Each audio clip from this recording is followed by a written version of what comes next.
ପିଲାମାନେ ଏବେ ଦେଖ ଏହି ପୃଷ୍ଠାରେ ଥିବା ପ୍ରଶ୍ନ ଏଠାରେ ଆମକୁ ଦୁଇଟି ଦଶମିକ ସଂଖ୍ୟାକୁ ମିଶାଇବାକୁ ହେବ।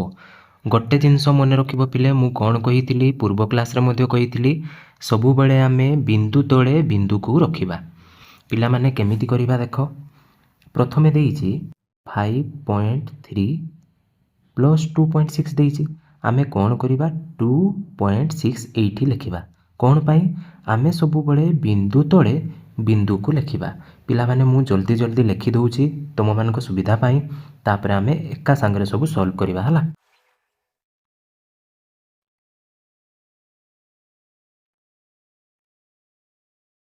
ପିଲାମାନେ ତେବେ ମୁଁ ପୁରା ଫ୍ଲାସ୍ର ସ୍ପିଡ଼ରେ ଲେଖିଦେଲି ନାହିଁ? ଠିକ୍ ଅଛି, ଚାଲ କରିବା ଏବେ କ'ଣ କରିବା କୁହନା, ଯେମିତି ଆମେ ନର୍ମାଲ ଯୋଗ କରୁ ସେମିତି କରିବା।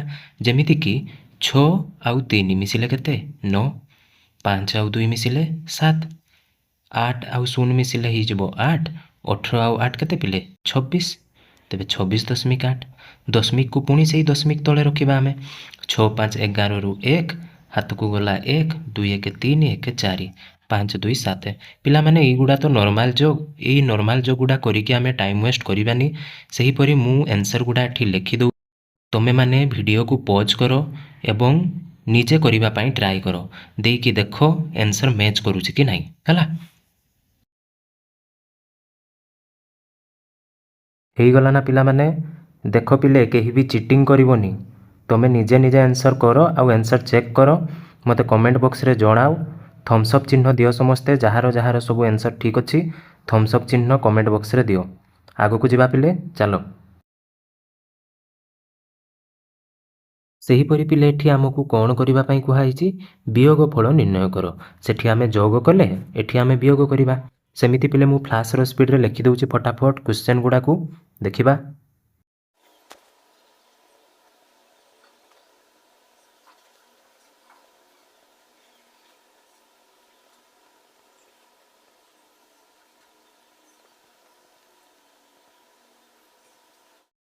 ପିଲାମାନେ ଆନ୍ସର କରିବା ତ?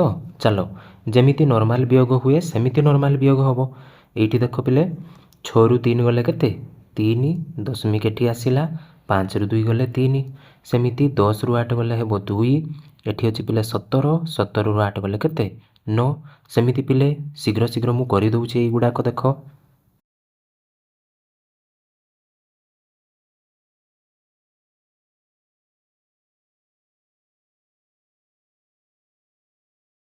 ନେକ୍ସଟ ଦେଖିବା ପିଲାମାନେ, ପେଜ ନମ୍ବର 75ରେ ପିଲେ ଏଇ କ୍ୱେଶ୍ଚନଟା ଅଛି, ଦଶମିକ ସଂଖ୍ୟାର କ୍ରମଟିକୁ ଦେଖ ଏବଂ ପ୍ରତ୍ୟେକର ପଦଗୁଡ଼ିକ ମଧ୍ୟରେ ବ୍ୟବଧାନ କେତେ ଅଛି କୁହ। ବ୍ୟବଧାନ କହିଲେ ପିଲେ ଡିଫରେନ୍ସ, ମାନେ ମନେକର ପିଲେ ଅଛି 2 4 6, ମୁଁ ଯଦି କହିବି ଏଇ ଦୁଇଟି ସଂଖ୍ୟା ମଧ୍ୟରେ କେତେ ଡିଫରେନ୍ସ ଅଛି ବା କେତେ ବ୍ୟବଧାନ ଅଛି, ତୁମେ କ'ଣ କରିବ? ଏଇ ସଂଖ୍ୟାଟିରୁ ଏଇ ସଂଖ୍ୟାଟିକୁ ବିୟୋଗ କରିଦେବ। 4 - 2 = 2, ମାନେ 2 2 ବଢ଼ିଛି ଆଗକୁ, ଆମେ ଜାଣିଗଲେ 2 2 ବଢ଼ିଛି। ସେହିପରି ପିଲେ ଏଇଠି ଯଦି ମୁଁ ବାହାର କରିବି କେତେ ବଢ଼ିଛି, ମୁଁ କ'ଣ କରିବି? 6.0ରୁ 5.6କୁ ମାଇନସ୍ କରିଦେବି। ତେବେ 6.0ରୁ 5.6କୁ ମାଇନସ୍ କଲେ କେତେ ହେବ? 10ରୁ 6 ଗଲେ 4, ଏଠି ରହିଲା 5ରୁ 5 ଗଲେ 0, 0.4 ବଢ଼ିଛି। ତେଣୁ ଏଠି ଲେଖା ହେଇଛି, ଏଠାରେ ପ୍ରତ୍ୟେକ ପଦରେ 0.4 ଯୋଗ କଲେ ତାର ପର ସଂଖ୍ୟାଟି ମିଳେ। ତେବେ ପରବର୍ତ୍ତୀ ତିନୋଟି ସଂଖ୍ୟା ଲେଖ। ପିଲାମାନେ ଲାଷ୍ଟ କେତେ ଥିଲା? 6.0। ଏଇଠି ଆମେ କେତେ ଯୋଗ କରିଦେବା? 0.4 ଯୋଗ କରିଦେବା। କେତେ ହେଇଯିବ ପିଲେ? 6.4 ହେଇଯିବ। ତାପରେ ପିଲେ ଏଠି ଆମେ ଯୋଗ କରିବା 0.4, କେତେ ହେଇଯିବ ପିଲେ? 6.8 ହେଇଯିବ। ତାପରେ ଆମେ ଏଠି ଯୋଗ କରିବା କେତେ? 0.4। ପିଲାମାନେ 0.4 0.4 ଏମିତି ଆଗକୁ ବଢ଼ି ବଢ଼ି ଯିବ। ତେବେ 0.4 ଯୋଗ କଲେ କେତେ ହେଇଯିବ? ଆସିଯିବ 2 7.2 ଆସିଯିବ। ବୁଝିଗଲା ପିଲେ?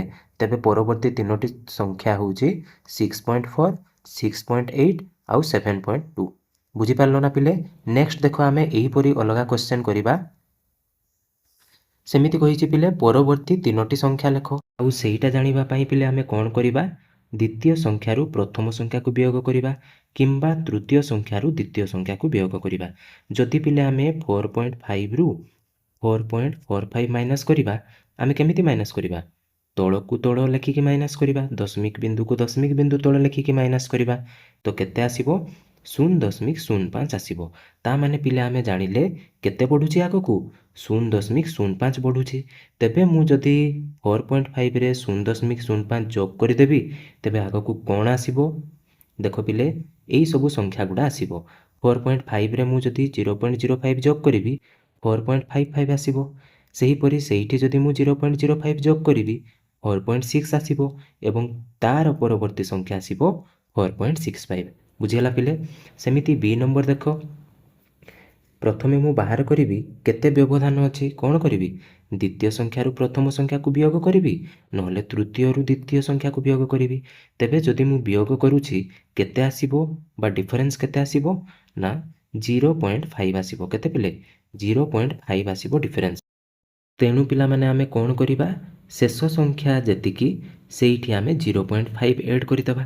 केते हि जिवो पिले ना एई संख्या गुडा आसीबो 26.75 रे 0.5 ऐड कले आसीबो 27.25। तापर आसीबो 27.75 एवं तार परवर्ती आसीबो 28.25। बुझिगला ना पिले? नेक्स्ट देखिबा एइठी आमे कोन करिबा डिफरेंस बाहर करिबा। आमे द्वितीय संख्यारु प्रथम संख्याकु वियोग करिबा किंबा तृतीय संख्यारु द्वितीय संख्याकु वियोग करिबा।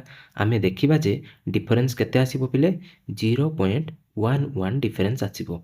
आउ जदि डिफरेंसटा 0.11 आसे तेबे तार परवर्ती संख्या गुड़िक हबो 10.89 11.00 आउ 11.11।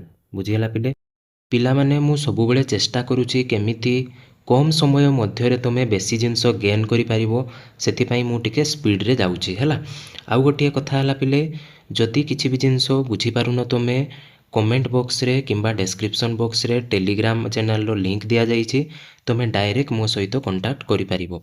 तेबे पिले डी नंबर देख।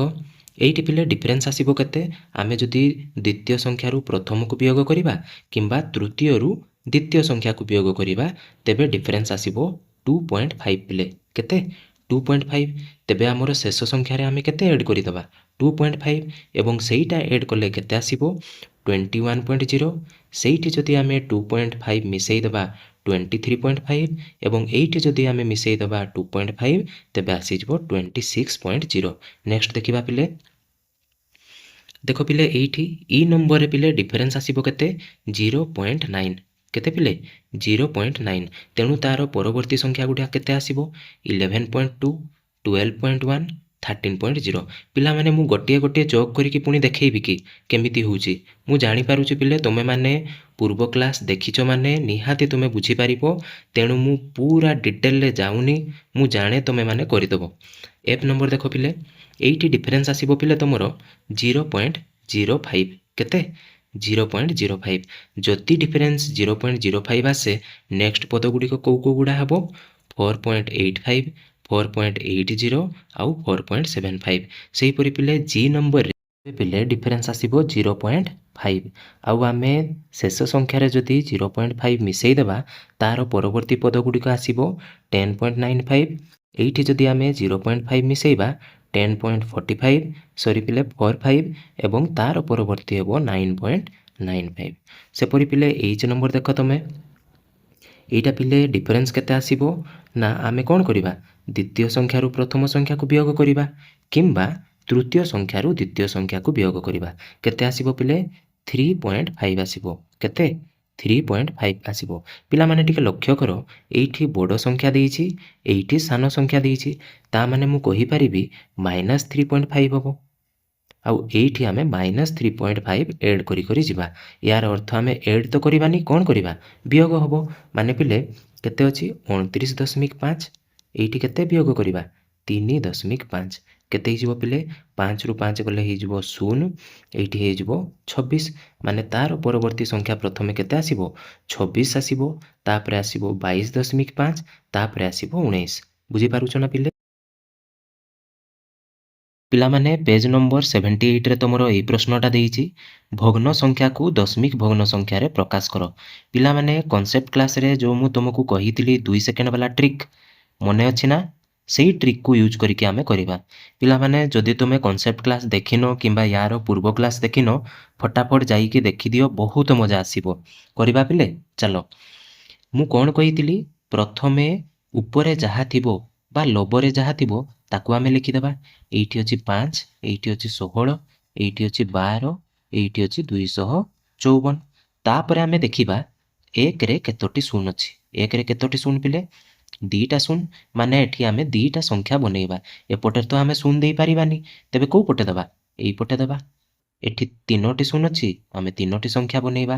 ଏଠି ଗୋଟିଏ ଅଛି, ଏଠି ତ ଅଲରେଡି ଆମର 2ଟା ସଂଖ୍ୟା ଅଛି, ତେଣୁ ଆମେ ତାକୁ କୌଣସି ପ୍ରକାର ଚେଞ୍ଜ କରିବାନି। ତାପରେ ଦେଖିବା ଏଠି 1 ପରେ 3ଟି ଶୂନ, ଏଇଠି 3ଟି ସଂଖ୍ୟା ଅଲରେଡି ଅଛି। ତାପରେ ପିଲେ ଦଶମିକକୁ ବସେଇବା। ଏମିତି ଜାଗାରେ ଦଶମିକକୁ ବସେଇବା ମାନେ 1ରେ ଯେତୋଟି ଶୂନ ଥିବ, ଦଶମିକ ପରେ ଯେମିତି ସେତୋଟି ସଂଖ୍ୟା ରହୁଥିବ। ଯେମିତି 1ରେ ଏଠି 2ଟି ଶୂନ, ଦଶମିକ ପରେ 2ଟି ସଂଖ୍ୟା। 1ରେ 3ଟି ଶୂନ, ଦଶମିକ ପରେ 3ଟି ସଂଖ୍ୟା।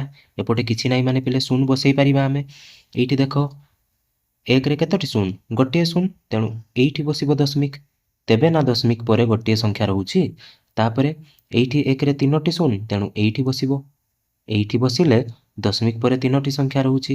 ଆଉ ଏପଟେ ଯେହେତୁ ଫଙ୍କା ସ୍ଥାନ ଅଛି, ଆମେ ଶୂନ ବସେଇ ଦେଇପାରିବା। ବୁଝିଗଲା ପିଲେ? ନେକ୍ସଟ ଦେଖିବା।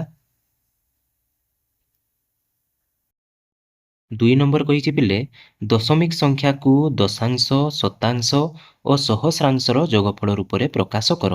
ପିଲାମାନେ ଏଠି ତମକୁ ଇନଡାଇରେକ୍ଟଲି କହିଛି ବିସ୍ତାରିତ ରୂପ ଲେଖ। ଆମେ ବିସ୍ତାରିତ ରୂପ କେମିତି ଲେଖୁଥିଲେ ପିଲେ? ଏଇଟା ହୁଏ ଦଶାଂଶ, ଏଇଟା ହୁଏ ଶତାଂଶ, ଏଇଟା ହୁଏ ଏକକ, ତାପରେ ଏପଟେ ଆସେ ଦଶ। ଆମେ କନସେପ୍ଟ କ୍ଲାସରେ ଭଲ ଭାବରେ ବୁଝିଥିଲେ ପିଲେ। ତେଣୁ ଆମେ ଯଦି ୟାକୁ ବିସ୍ତାରିତ ରୂପରେ ଲେଖିବା, କେମିତି ଲେଖିବା? ଏଇଟା ତ ଶୂନ, ତେଣୁ ମୁଁ ଲେଖିଦେଲି ଶୂନ ପ୍ଲସ୍ 3 ଦଶାଂଶ। 3 ଦଶାଂଶ ମାନେ ପିଲେ 3 ବିଭକ୍ତ 10। ତାପରେ ଆସେ 4 ଶତାଂଶ। 4 ଶତାଂଶ ମାନେ ପିଲେ 4 ବିଭକ୍ତ 100। ଦଶାଂଶ ମାନେ ପିଲେ ଆମେ ତଳେ 10 ଦେବା, ଏବଂ ଶତାଂଶ କହିଲେ ତଳେ ଆମେ 100 ଦେବା। ସହସ୍ରାଂଶ କହିଲେ ପିଲେ ତଳେ ଆମେ କେତେ? 1000 ଦେବା। ଏତିକି କଥା ତ ଆଉ। ତେବେ ଏଇଟାକୁ କେମିତି ଲେଖିବା? ଏଇଟାର ସ୍ଥାନ ହେଉଛି 1, 1 1 ପ୍ଲସ୍ 0 ପ୍ଲସ୍ 2 ବିଭକ୍ତ, ଏଇଟା କେତେ ପିଲେ? 2ର ସ୍ଥାନ କେତେ ପିଲେ? ଶତାଂଶ। ଶତାଂଶ ଯେହେତୁ ତେଣୁ ମୁଁ 100 ଦେବି। ଏଇଟା ଯେମିତି 0 ପ୍ଲସ୍ 8 ବିଭକ୍ତ କେତେ? 10। ଏଇଟା ପିଲେ କେତେ ହେବ? 0 ପ୍ଲସ୍ 3 ବିଭକ୍ତ 10 ପ୍ଲସ୍ 6 ବିଭକ୍ତ 100 ପ୍ଲସ୍ 2 ବିଭକ୍ତ 1000। ଗୋଟେ ଗୋଟେ ପିଲେ ଶୂନ ବଢ଼ି ବଢ଼ି ଯିବ। ପିଲାମାନେ ତୁମେ ଚାହିଁଲେ ଏଇ ଶୂନକୁ ହଟେଇ ଦେଇ ମଧ୍ୟ ପାରିବ। ନେକ୍ସଟ ଦେଖିବା ପିଲାମାନେ, ତଳେ ଦିଆଯାଇଥିବା ଚିତ୍ରରେ ଅକ୍ଷର ଗୁଡ଼ିକ କେଉଁ ଦଶମିକ ଭଗ୍ନ ସଂଖ୍ୟାକୁ ସୂଚିତ କରୁଛି ସେଇଗୁଡ଼ିକୁ ଲେଖ। ଏଇଠି ପିଲେ ଏଇଟାକୁ ଏ ବୋଲି ଦର୍ଶେଇଛି, ଏଇ ସ୍ଥାନକୁ ସି ବୋଲି ଦର୍ଶେଇଛି, ଏବଂ ଏଇ ସ୍ଥାନଟିକୁ ବି ବୋଲି ସେ ଦର୍ଶେଇଛି। ତ ଆମକୁ ଏହି ବିନ୍ଦୁ ଗୁଡ଼ିକର ସ୍ଥାନାଙ୍କ ନିରୂପଣ କରିବା ପାଇଁ ପଡ଼ିବ। ପିଲାମାନେ ମୁଁ ଗୋଟେ କନସେପ୍ଟ କହୁଛି ଦେଖ। ମନେକର ପିଲେ ଏଇଟା ଗୋଟିଏ ସଂଖ୍ୟା ରେଖା, ଏଇଠି ଅଛି 2, ଏଇଠି ଅଛି 6। ମୁଁ ଯଦି କହିବି 2 ଓ 6ର ଠିକ୍ ମଝି ବିନ୍ଦୁଟା କେଉଁଟା? ତୁମେ କ'ଣ କହିବ ପିଲେ? 4। କେମିତି ଜାଣିଲ? ନା ମୁଁ କ'ଣ କଲି? 2 ପ୍ଲସ୍ 6 କଲି ଡିଭାଇଡେଡ୍ ବାଇ 2 କଲି। ତା ମାନେ ପିଲେ 2 ଆଉ 6କୁ ମିଶେଇଲି, କେତେ ବାହାରିଲା? 8 ବାହାରିଲା। ତାକୁ ମୁଁ ସମାନ 2 ଭାଗ କରିଦେଲି। କେତେ ଆସିଲା ପିଲେ? 4। ସେମିତି ପିଲେ ଏଇ କ୍ୱେଶ୍ଚନ ଗୁଡ଼ାକୁ ମଧ୍ୟ ଆମେ ଏଇ କନସେପ୍ଟ ଆପ୍ଲାଏ କରିକି ବହୁତ ସହଜରେ ଆମେ କରିପାରିବା। କେମିତି ଦେଖ। ଏଇଠି 2ଟି ବିନ୍ଦୁ ଦେଇଛି ନା ପିଲେ, ଗୋଟିଏ ହେଉଛି 6.4 ଆଉ ଗୋଟେ ହେଉଛି 6.5। ତାର ମଝିଟା ଦେଇଛି ଏଇ ସ୍ଥାନଟି ବା ଏକୁ ଦେଇଛି। ତେଣୁ ଆମେ କ'ଣ କରିବା? ଏଇ 2ଟାକୁ ଯୋଗ କରିବା ଆଉ 2 ଦ୍ୱାରା ହରଣ କରିଦେବା ବା 2 ଭାଗ କରିଦେବା। ଦେଖ 6.4 ଆଉ 6.5, ତାକୁ ମୁଁ ଯୋଗ କରିବି। 5 4 9 ହେଇଗଲା, 6 6 12 ହେଇଗଲା। ୟାକୁ ଯଦି ପିଲେ ମୁଁ 2 ଭାଗ କରିବି, ପିଲାମାନେ ଦେଖୁନା ଏଇଠି ମୁଁ 90 ଲେଖିପାରିବି ନା, ବା 0 ବସେଇ ପାରିବି। ତେବେ 90ର ଅଧା କେତେ ହେଇଗଲା? 45। ଆଉ 12ର ଅଧା କେତେ ହେଇଗଲା ପିଲେ? 6। ତେଣୁ ମୁଁ ପିଲେ କହିପାରିବି ଏଇଟା ହେଉଛି 6.45। କେତେ ସହଜ ଉପାୟରେ ପାଇଗଲେ ନା ପିଲେ। ସେମିତି ଦେଖ ପିଲେ 6.5 ଆଉ 6.6 ତାର ମଝିଟା ଦେଇଛି ବି। ତେଣୁ ଆମେ କ'ଣ କରିବା? 6.5 ଆଉ 6.6କୁ ଯୋଗ କରିବା। କେତେ ବାହାରିଲା ପିଲେ? 6 5 11ରୁ 1, 6 6 12 1 13। ଏଇଠି ପକେଇଦେବା ପିଲେ 10। ଆମେ ଏବେ ଦେଖିବା, ଏଇଠି ଦେଖ 10ର ଅଧା କେତେ ଆସିବ ପିଲେ? କୁହ ଦେଖିବା। 5 ଆସିବ। କିନ୍ତୁ 13ର ଅଧା କେତେ ଆସିବ? 13 ଅଧା ଆସିବ 6.5 ଠିକ୍ ନା ପିଲେ। ତେବେ ଏଇଟା ଆସୁଛି 6.5 ଆଉ ଏଇଟା ହେଉଛି 5 ତେବେ କେତେ ଆସିଗଲା 6.55। ତେଣୁ ମୁଁ ପିଲେ କହିପାରିବି ବି ବିନ୍ଦୁର ସ୍ଥାନାଙ୍କ କେତେ 6.55। ତାପରେ ଦେଖିବା ପିଲେ ସି ବିନ୍ଦୁର ସ୍ଥାନାଙ୍କ। ସି ବିନ୍ଦୁଟି କେଉଁ ଦୁଇଟି ବିନ୍ଦୁ ମଝିରେ ଅଛି 6.5 ଏବଂ 6.55 ଏଇ ଦୁଇଟାକୁ ଆମେ ଏଡ୍ କରିବା 6.5 ଆଉ 6.55। ଏଇଠି କିଛି ନାହିଁ ମାନେ ପିଲେ ମୁଁ ଶୂନ ଦେଇପାରିବି। ଏବେ ମୁଁ ଯୋଗ କରିବି ଏଇଠି ଆସିବ 5 ତାପରେ ଆସିବ 5 5 କେତେ 10ରୁ 0 6 6 12 1 13। ତେବେ ମୁଁ ଏବେ ଦେଖିବି 13.05 ଏପଟେ ଗୋଟେ ମୁଁ ଶୂନ ଦେଇପାରିବି। ଏଇଟାର ମଝି ସଂଖ୍ୟାଟା କୋଉଟା ଆସିବ ଆମେ କ'ଣ କରିବା ୟାକୁ ଆମେ 2ରେ ହରଣ କରିଦେବା କିମ୍ବା ୟାକୁ ସମାନ ଭାଗ କରିବା। ଦେଖ ପିଲେ ଏଇଠି କେତେ ଅଛି ଦେଖ ନା ଏଇଠି ଅଛି 50 50ର ଅଧା କେତେ ପିଲେ 25 ଠିକ୍ ନା ନାହିଁ। ଆଉ 13ର ଅଧା କେତେ 13ର ଅଧା ହେଉଛି 6.5 ତେଣୁ କେତେ ଆସିଗଲା 6.525। ପୁରା ସର୍ଟ ଟ୍ରିକ୍ ପିଲେ ତୁମକୁ ଟୋଟାଲି ଡିଫିକଲ୍ଟକୁ ଯିବା ପାଇଁ ମୁଁ ଦେବି ହିଁ ନାହିଁ। ନେକ୍ସଟ ଦେଖିବା ପିଲେ ଚାଲ ନିମ୍ନରେ ଦିଆଯାଇଥିବା ଦଶମିକ ସଂଖ୍ୟା ଗୁଡ଼ିକୁ ଅଧକ୍ରମରେ ସଜାଅ। ପିଲାମାନେ ଅଧକ୍ରମ କହିଲେ କ'ଣ କନସେପ୍ଟ କ୍ଲାସରେ କହିଥିଲି କୁହ ଦେଖିବା। ଅଧକ୍ରମ ମାନେ ହେଉଛି ପିଲେ ବଡ଼ରୁ ସାନ। ଅଧକ୍ରମ ମାନେ ହେଉଛି ବଡ଼ରୁ ସାନ। ପିଲାମାନେ ତେବେ କୁହ ଦେଖିବା କେଉଁଟି ବଡ଼। ଏଇଠି ଦେଖ ପିଲେ 11 ଅଛି ଏଇଠି ଅଛି 11 ବାକି ତ ସବୁ ସାନ ଅଛି। ଏଇ ଯେଉଁ ଦୁଇଟା ମଧ୍ୟରୁ ଏଇଟା ଦେଖିବା ଏଠି ଅଛି 1 ଏଇଠି ଅଛି 10 ତେବେ କିଏ ବଡ଼ ହେଇଗଲା ଏଇଟା ବଡ଼। ତାପରେ କିଏ ପିଲେ 11 ଅଛି ମାନେ ଏଇଟା ବଡ଼। ତାପରେ ଆମେ ଦେଖିବା 1 ଏଇଠି ବି 1 ଅଛି ଏଇଠି ବି 1 ଅଛି। ତାପରେ ଆମେ ତାର ପରବର୍ତ୍ତୀ ସଂଖ୍ୟା ଦେଖିବା ଏଇଠି 3ଟି ସଂଖ୍ୟା ଅଛି ଏଇଠି 3ଟି ଏଇଠି 2ଟି ତା ମାନେ ଆମେ ଜାଣିଗଲେ ଏଇଟା ସବୁଠୁ ସାନ ସଂଖ୍ୟା। ଏଇ ଦୁଇଟା ମଧ୍ୟରୁ ପିଲେ ଏଠି ଅଛି 11 ଏଠି ଅଛି 101 ତେବେ ବଡ଼ କିଏ ଏଇଟା ବଡ଼ ଆଉ ଏଇଟା ତାପର ସଂଖ୍ୟା। ତା ମାନେ ପ୍ରଥମେ ଏଇଟା ହେବ ତାପରେ ଏଇଟା ତାପରେ ଏଇଟା ତାପରେ ଏଇଟା ଏବଂ ଶେଷରେ ହେବ 1.01। ଆମେ ଦେଖିକି ପିଲେ କହିଦେଇ ପାରିବା। ସେହିପରି ପିଲେ ଏଇଠି ଯଦି ମୁଁ ଦେଖିବି ସବୁରେ ଦେଖ ନା ପିଲେ 2 ଦଶମିକ ଅଛି ସବୁ ଜାଗାରେ 2 ଦଶମିକ ଅଛି ଏଇଠି ବି 2 ଦଶମିକ ସବୁ ସ୍ଥାନରେ 2 ଦଶମିକ ଅଛି। ତାର ପର ସଂଖ୍ୟା ଗୁଡ଼ାକୁ ଦେଖିକି ଆମେ କହିଦେଇ ପାରିବା ବଡ଼ କେଉଁଠି ସାନ କେଉଁଠି। 768 ସବୁଠୁ ବଡ଼ ତାପରେ 698 ତାପରେ 675 ଏହିପରି ପିଲା ଆମେ ବଡ଼ରୁ ସାନ ଲେଖିପାରିବା।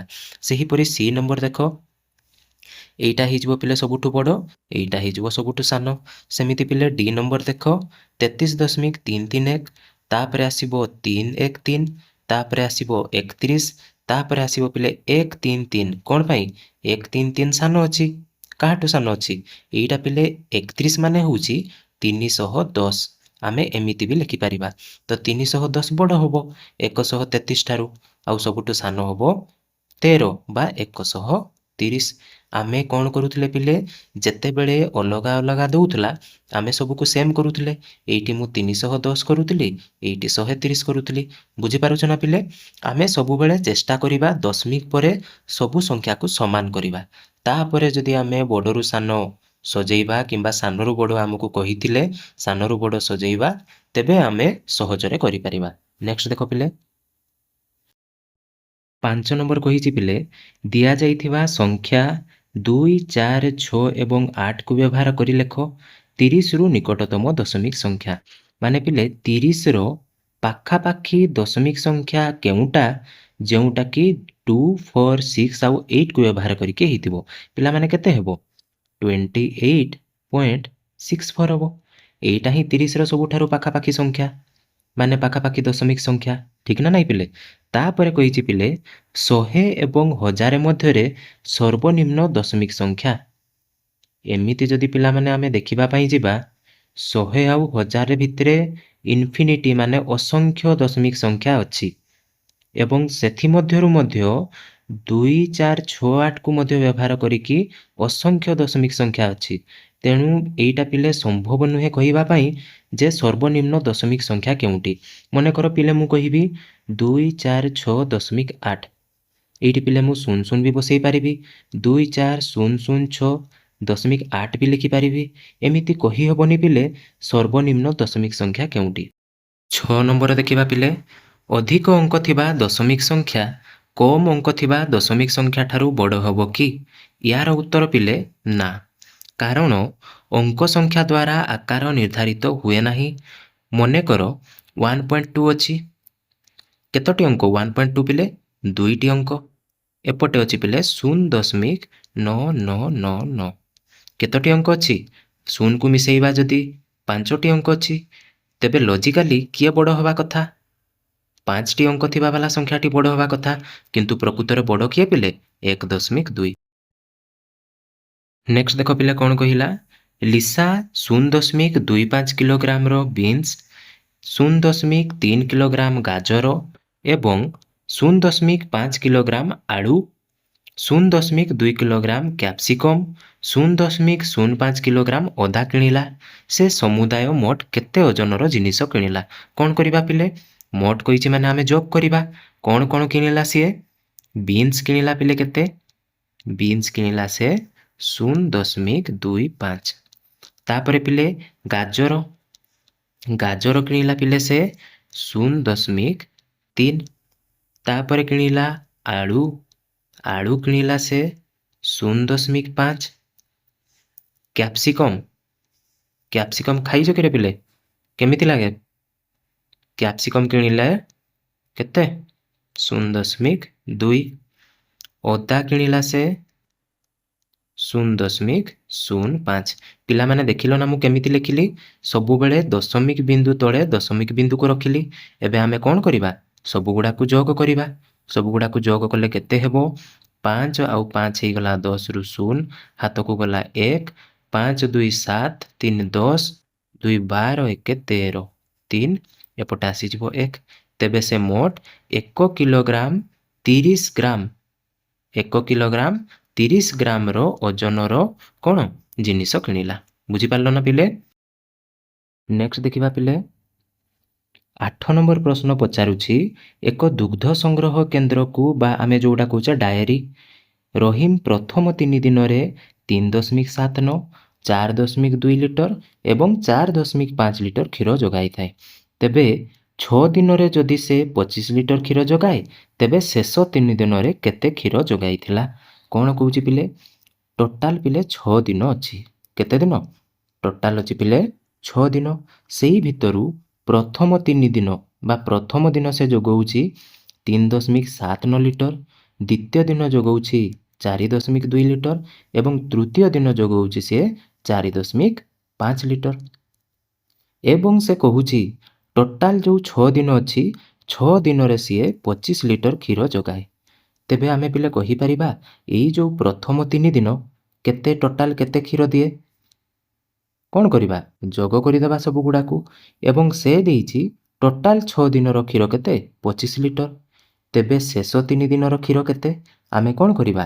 6 ଦିନର କ୍ଷୀରର ପରିମାଣ ବିୟୋଗ କରିଦେବା। ଆମର ଏଇଠି ଯେଉଁ ଯୋଗଫଳ ବାହାରିଲା ସେଇଟାକୁ ଯଦି ଆମେ ବିୟୋଗ କରିଦେବା, ଆମେ ଶେଷ 3 ଦିନର କ୍ଷୀରର ପରିମାଣ ପାଇଯିବା। ଦେଖ ପିଲେ, ଗତ 3 ଦିନରେ ଡାଏରୀ ବା ଦୁଗ୍ଧ ସଂଗ୍ରହ କେନ୍ଦ୍ରକୁ ରହିମ ଯୋଗାଉଛି କେତେ? 6 ଦିନରେ ଯୋଗାଇଥିବା କ୍ଷୀର ବିୟୋଗ ପ୍ରଥମ 3 ଦିନରେ ଯୋଗାଇ ଦିଆଯାଇଥିବା କ୍ଷୀର। ତେବେ କେତେ ଆସିବ ପିଲେ? 6 ଦିନରେ କେତେ ଥିଲା? 25 ଲିଟର। ଏବଂ ଯେଉଁ ପ୍ରଥମ 3 ଦିନ ଥିଲା ମୁଁ ତିନୋଟିକୁ ଯୋଗ କରିଥିଲି। କେତେ ଆସୁଛି ତେବେ ପିଲେ? 25 ଲିଟର ବିୟୋଗ ଏଇ ତିନିଟିକୁ ଯୋଗ କଲେ ଆସୁଛି 12.24 ଲିଟର। ତାକୁ ମାଇନସ୍ କଲେ କେତେ ଆସିବ ପିଲେ? 12.76 ଲିଟର। ତେବେ ଶେଷ ଦିନରେ ବା ଶେଷ 3 ଦିନରେ କେତେ ଲିଟର କ୍ଷୀର ଯୋଗାଇଥିଲା? 12.76 ଲିଟର କ୍ଷୀର ଯୋଗାଇଥିଲା। ହେଲା ପିଲେ? ନେକ୍ସଟ ଦେଖିବା, ଜାନୁଆରୀ ମାସରେ ଚିଙ୍କୁର ଓଜନ କେତେ ଥିଲା ପିଲେ? 35.75 କିଲୋଗ୍ରାମ ଏବଂ ଫେବୃଆରୀରେ କେତେ ହେଇଗଲା? 34.50। ତେବେ ପିଲେ ବଢ଼ିଲା ନା କମିଲା? ଅବଭିୟସଲି ପିଲେ ଜାଣିପାରୁଛ କମିଛି। ଏଇଠି 35 ଅଛି, ହେଇଗଲା 34, ମାନେ କମିଛି। ତେବେ କେତେ ହ୍ରାସ ହେଇଛି ବା କେତେ ପରିବର୍ତ୍ତନ ହେଇଛି? ତେବେ ଆମେ କ'ଣ କରିବା? ଆମେ ଜାଣିଛୁ ଯେତେବେଳେ ବି କୁହାଯାଇଥାଏ କେତେ ବଡ଼, କେତେ ସାନ କିମ୍ବା କେତେ ଅଧିକା, କେତେ କମ୍, ଆମେ କ'ଣ କରୁ? ସବୁବେଳେ ବଡ଼ ସଂଖ୍ୟାରୁ ସାନ ସଂଖ୍ୟାକୁ ବିୟୋଗ କରୁ। ତେବେ ଏଇଠି ବଡ଼ ସଂଖ୍ୟା ହେଉଛି 35.75, ସାନ ସଂଖ୍ୟାଟି ହେଉଛି 34.50। ତେବେ ଯଦି ଆମେ ବିୟୋଗ କରିଦେବା କେତେ ଆସିବ ପିଲେ? 5, 7 ରୁ 5 ଗଲେ 2, 5 ରୁ 4 ଗଲା 1, এইটি রহিলা 0। ତା ମାନେ ପିଲେ 1.25 କିଲୋଗ୍ରାମ ହ୍ରାସ ହେଇଛି ବା କମିଛି। 10 ନମ୍ବର ଦେଖିବା ପିଲେ କ'ଣ କହିଛି? ଅନୁକ୍ରମର ପରବର୍ତ୍ତୀ 2ଟି ପଦ ଲେଖ। ପିଲାମାନେ ଏଇଟା ତ ଆମେ ଜାଣିଛୁ, ଅଲରେଡ଼ି ଆମେ ଏମିତି ପ୍ରଶ୍ନ କରିସାରିଛୁ, କିନ୍ତୁ ପିଲେ ଏଇଟା ଟିକେ ଅଲଗା ଅଛି। ଦେଖ, ଯଦି ଆମେ ପିଲେ 6.4ରୁ 5.5କୁ ବିୟୋଗ କରିବା, କେତେ ଆସିବ? ନା 0.9 ଆସିବ। କେତେ ପିଲେ? 0.9 ବା ମୁଁ କହିପାରିବି ପିଲେ 5.5ରୁ 6.4 ହେବା ପାଇଁ ଆମେ 0.9 ମିଶାଇବା। କିନ୍ତୁ ପିଲେ ଏଇଠି ଦେଖ ନା, ଏଇଟା ବଢ଼ିଛି କି? ନାଇଁ, ଏଇଟା କମିଛି। କେତେ କମିଛି ପିଲେ? 0.01 କମିଛି। ପୁଣି ଯଦି ମୁଁ ପିଲେ ଏଇଠି ଦେଖିବି ପ୍ଲସ୍ 0.9 ହେଇଛି, ଏଇଠି ଯଦି ଦେଖିବି ପୁଣି ମାଇନସ୍ 0.01 ହେଇଛି। ତା ମାନେ ପିଲେ ଥରେ ପ୍ଲସ୍ 0.9 ହେଉଛି, ଥରେ ମାଇନସ୍ 0.01 ହେଉଛି, ଥରେ ପ୍ଲସ୍ 0.9 ହେଉଛି, ଆଉ ଥରେ ମାଇନସ୍ 0.1 ହେଉଛି। ସରି ପିଲେ 0.1 ହେଉଛି। ତାପରେ ଏଇଠି କେତେ ହେବ ତେବେ? 0.9 ବଢ଼ିବ, ଏଇଠି 0.01 କମୁଛି, ଏଇଠି ପିଲେ 0.01 କମୁଛି। ଏବେ ତେବେ କ'ଣ ହେବ?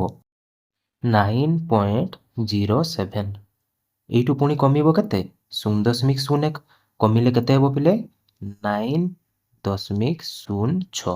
ବୁଝିଗଲା ନା ପିଲେ? ନେକ୍ସଟ ଦେଖିବା, 1 କିଲୋମିଟର କେତେ ମିଲିମିଟର? ଆମେ ପିଲେ ଜାଣିଛୁ 1 କିଲୋମିଟର ଯେ 1000 ମିଟର, ଠିକ୍ ନା ପିଲେ? ଏବଂ 1 ମିଟର ହେଉଛି 1000 ମିଲିମିଟର। ତେବେ ମୁଁ କହିପାରିବି 1 କିଲୋମିଟର ହେବ 1000 ଗୁଣନ 1000 ମିଲିମିଟର। ଠିକ୍ ନା ନାଇଁ ପିଲେ?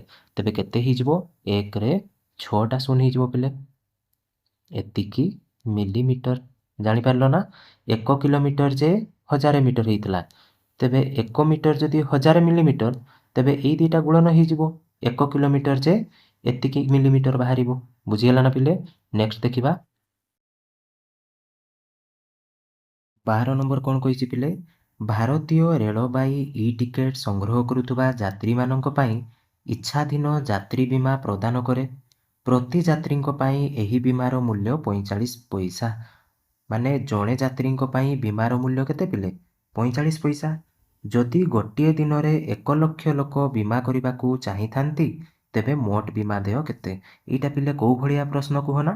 ଗୋଟିଏ ଚକୋଲେଟ୍ର ଦାମ 5 ଟଙ୍କା, 10ଟି ଚକୋଲେଟ୍ର ଦାମ କେତେ? ଆମେ କ'ଣ କରୁ? 10 ଗୁଣନ 5 ସମାନ 50 ଟଙ୍କା କରୁ।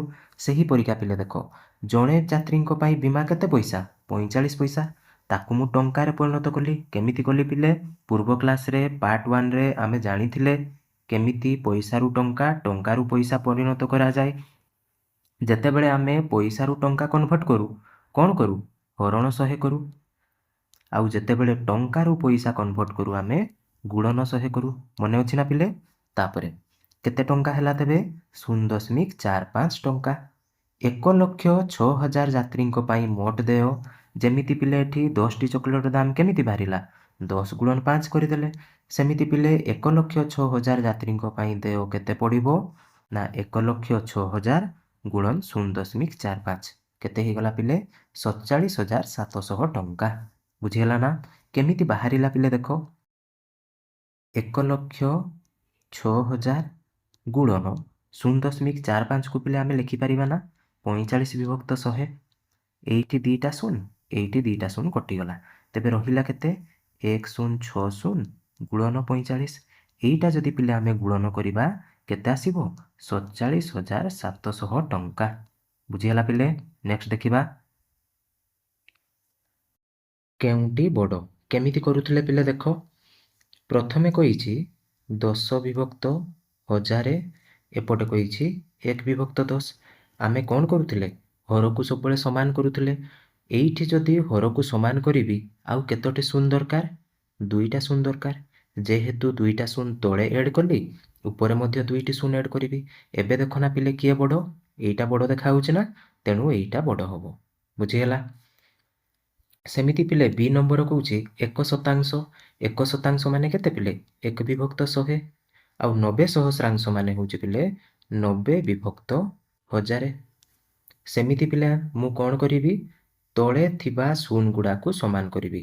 ଏଇଠି 3ଟି ଶୂନ ଅଛି, ତେଣୁ ଏଇଠି ଗୋଟେ ଶୂନ ଦେଇଦେବି। ଏବେ ଦେଖୁନା ପିଲେ କିଏ ବଡ଼, 90 ବିଭକ୍ତ 1000 ନା, ତେଣୁ ଏଇଟା ବଡ଼ ହେଇଯିବ, 90 ସହସ୍ରାଂଶ ବଡ଼ ହେବ। ସି ନମ୍ବର ପିଲେ ଦେଖ, 1 ସହସ୍ରାଂଶ। 1 ସହସ୍ରାଂଶ କହିଲେ କେତେ ପିଲେ, 1 ବିଭକ୍ତ 1000। ଆଉ 90 ଶତାଂଶ ମାନେ ପିଲେ 90 ବିଭକ୍ତ 100।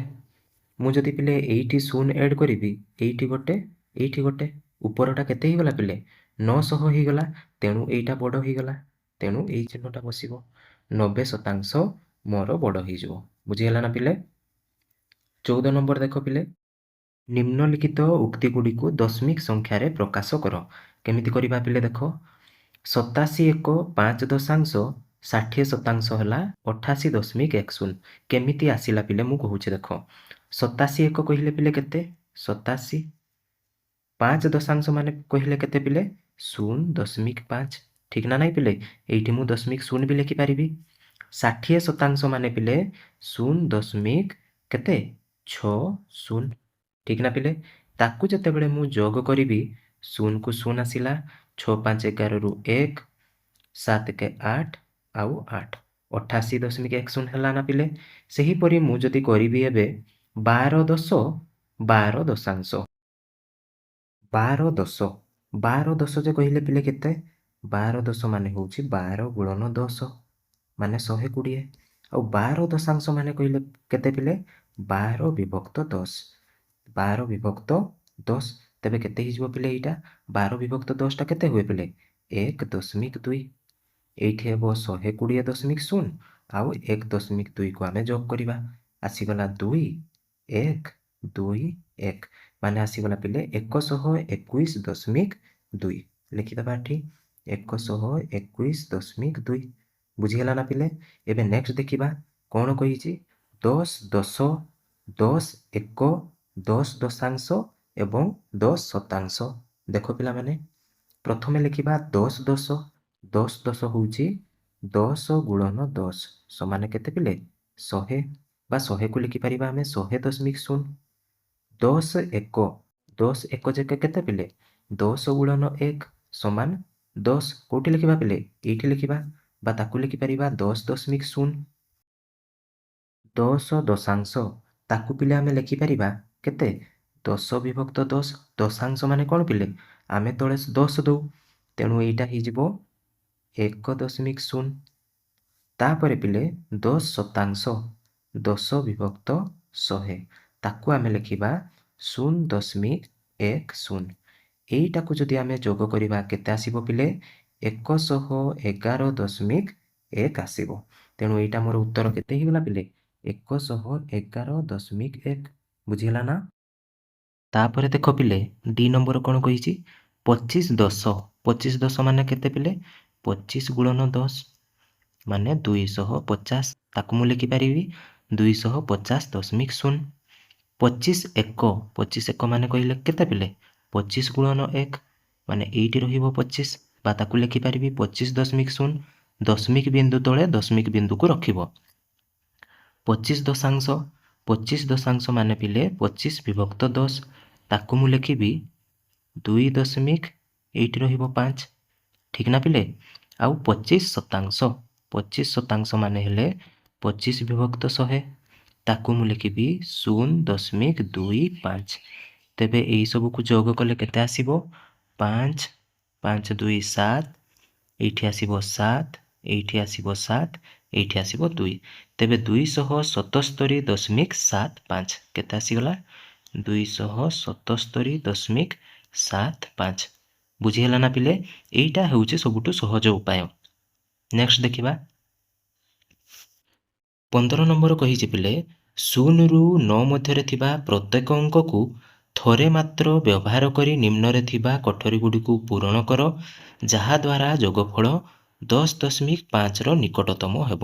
ପିଲେ ମୁଁ କ'ଣ ଲେଖିବି ଦେଖ, ଏଇଠି ଲେଖିବି 9 4 7 6, ଏଠି ଲେଖିବି ପିଲେ 1 0 2 5 ଏଡ୍ କରନା ଦେଖିବା କେତେ ଆସୁଛି ପିଲେ ଏଇଟା ଆସିବ 1.05.10 ତେବେ 10.50 ହେଲା ଆମକୁ କେତେ ଦେଇଥିଲା ପିଲେ 10.5 ତେବେ ନିକଟତର ହେଲା ନା ପିଲେ ଠିକ୍ ଅଛି ନେକ୍ସଟ ଯିବା ନିମ୍ନରେ ଦିଆଯାଇଥିବା ଭଗ୍ନାଂଶକୁ ଦଶମିକ ସଂଖ୍ୟାରେ ପ୍ରକାଶ କର ପିଲାମାନେ ଆମେ ପଢ଼ିଥିଲେ ଯେତେବେଳେ ହର ବା ତଳେ କେତେ ଥାଏ 10 ଥାଏ କିମ୍ବା 100 ଥାଏ 1000 ଥାଏ ସେତେବେଳେ ଆମେ ଜାଣିଥିଲେ କେମିତି କରୁ ତ ଏଇଟା କେମିତି କରିବା ଆମେ ଚେଷ୍ଟା କରିବା ପିଲେ ହରକୁ ସବୁବେଳେ 10 କିମ୍ବା 100 କିମ୍ବା 1000ରେ ପରିଣତ କରିବା ପାଇଁ ତେବେ 2ରେ କେତେ ଗୁଣନ କଲେ 10 ହେବ 5 ଗୁଣନ କଲେ 10 ହେବ ତେଣୁ ମୁଁ 1ରେ ମଧ୍ୟ 5 ଗୁଣନ କରିବି କେତେ ହେଇଗଲା ପିଲେ 5/10 ହେଇଗଲା ଏବେ ତ ୟାକୁ ପାରିବି ନା ଦଶମିକରେ ପରିଣତ କରି କେତେ ହେଇଯିବ ପିଲେ 0.5 ଏଇଠି ପିଲେ ସେମିତି କେତେ ଗୁଣନ କରିବି 2ରେ ଗୁଣନ କରିବି 5 ଉପରେ ମଧ୍ୟ ଗୁଣନ କରିବି 5 ପିଲେ ତଳେ ଯେତିକି ଗୁଣନ କରିବି ଉପରେ ମଧ୍ୟ ସେତିକି ଗୁଣନ କରିବି କେତେ ଆସିଗଲା ତେବେ ପିଲେ 3×5 15/10 ଆଉ 15/10ଟା କେତେ ଆସିବ 1.5 ଆସିବ ସେମିତି ପିଲେ 4କୁ ତ ମୁଁ 10ରେ ପରିଣତ କରିପାରିବି ନାହିଁ କିନ୍ତୁ 25ରେ ପରିଣତ କରିପାରିବି ସରି ପିଲେ 100ରେ ପରିଣତ କରିପାରିବି ତେଣୁ ଏଠି 25 ଗୁଣନ କରିବି ଏଇଠି ମଧ୍ୟ 25 ଗୁଣନ କରିବି ତେବେ କେତେ ହେଇଗଲା ପିଲେ 25/100 ମୁଁ ଜାଣିଛି 25×100 ହୁଏ ତେବେ ଏଇଟା ଦଶମିକରେ ପରିଣତ କଲେ କେତେ ହେବ 0.25 ସେମିତି ପିଲେ ଏଇଠି କେତେ ଗୁଣନ କରିବି 25 ଗୁଣନ କରିବି ତଳେ ଯେତିକି ଗୁଣନ କରିବି ଉପରେ ମଧ୍ୟ ସେତିକି ତେବେ ଏଇଟା ଆସିଗଲା 25 କେତେ ପିଲେ 75/100 ଏଇଟା ଆସିବ 0.75 ଇ ନମ୍ବର ପିଲେ କେତେ କହିଛି 1.5 5କୁ ଆମେ କେତେ ବନେଇ ପାରିବା 10 ବନେଇ ପାରିବା ଏଇଠି 2 ଗୁଣନ କରିବା ଉପରେ ମଧ୍ୟ 2 କେତେ ହେଇଗଲା 2/10 ତାକୁ ଆମେ ଦଶମିକରେ ପରିଣତ କଲେ କେତେ ହେବ 0.2 ଠିକ୍ ନା ପିଲେ ପିଲାମାନେ ଏଫ୍ ନମ୍ବର ଯେଉଁଟା ଦେଇଛି ଏଇଟା ମୁଁ ତମ ପାଇଁ ଛାଡ଼ୁଛି ତୁମେମାନେ ମୋତେ କମେଣ୍ଟ କରିକି ଜଣାଅ ନିହାତି ଜଣେଇବ ପିଲେ କ'ଣ ପାଇଁ ନା ମୁଁ ଜାଣିପାରିବି ତୁମେ ଭିଡ଼ିଓର ଶେଷ ପର୍ଯ୍ୟନ୍ତ ପହଞ୍ଚି ଯାଇଛ ଏବଂ ସବୁକିଛି ବୁଝିଯାଇଛ ତେବେ ପିଲାମାନେ ଆଜି ଆମେ ଏହି ଅଧ୍ୟାୟର ସବୁଯାକ ପ୍ରଶ୍ନ ଶେଷ କଲେ ଆଶା କରୁଛି ପିଲେ ଦଶମିକ ବା ଏଇ ଯେଉଁ ବିନ୍ଦୁର କମାଲ ଧମାଲ ଆମେ ସବୁ କଲେ ତୁମ ମୁଣ୍ଡ ଭିତରେ ପୁରା ପଶିଯାଇଛି ଯଦି ଭିଡ଼ିଓଟି ତୁମକୁ ସାହାଯ୍ୟ କରିଥାଏ ତେବେ ଲାଇକ୍ଟିଏ କରିଦେବ ତୁମର ଗୋଟିଏ ଲାଇକ୍ ମୋତେ ଆହୁରି ଭଲ ଭଲ ଭିଡ଼ିଓ ବନେଇବାକୁ ଉତ୍ସାହିତ କରେ ପିଲାମାନେ ତୁମର ସାଙ୍ଗମାନଙ୍କୁ ମଧ୍ୟ ସେୟାର କରିବ ଆଜି ପାଇଁ ତେବେ ଏତିକି ଥାଉ ପୁଣି ଦେଖା ହେବ ଏକ ନୂଆ ଚାପ୍ଟର ସହିତ ସେ ପର୍ଯ୍ୟନ୍ତ ଭଲରେ ଥାଉ ଏବଂ ମନ ଦେଇ ପଢ଼ୁଥାଉ ଜୟ ଜଗନ୍ନାଥ